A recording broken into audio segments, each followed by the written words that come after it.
I'm just not satisfied. My thirst for something that's telling me something definitive without somebody that's got a motive or somebody that lied or that's part of this improper investigation where the main investigator is being fired, something that's going to convince me as a prosecutor trying the case that I could feel comfortable enough pushing the finger, pushing the button on second-degree murder here, which is almost a purposeful and knowing act as opposed to maybe an accident or maybe these people have a reason and motive to lie rather. We have investigators fired from the case. We have phones destroyed. This case is a mess to me, and I said this to you guys before.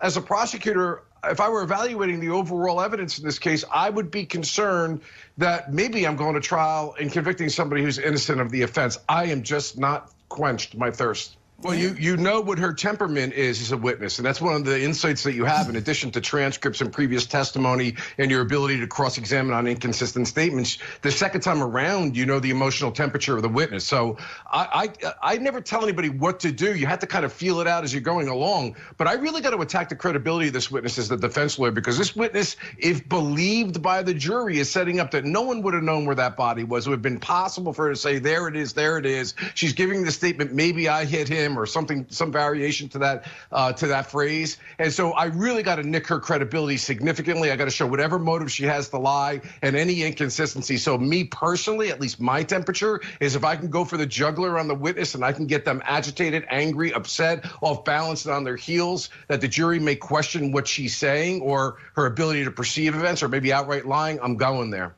All right, so this is witness number 12 for the Commonwealth. How do you think they're doing overall in proving their case?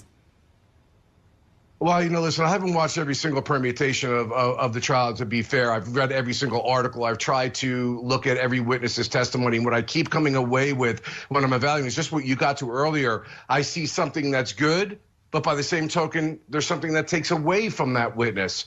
So again, I just haven't seen anything yet that's that smoking gun that's going to convince me at this point in time as a juror that this person is guilty beyond a reasonable doubt. And just lastly, guys, like I said, is prosecuting cases all the time. The one thing I never wanted, no matter how difficult the facts were, no matter how hard the case was, I never wanted them to think that either I, my witnesses, the investigation, or the police somehow had their thumb on the scale. And unfortunately for the prosecution in this case, that's all over in this case, all the negative stuff. And that's something where a juror could say, you know what? I just don't feel comfortable convicting on this evidence.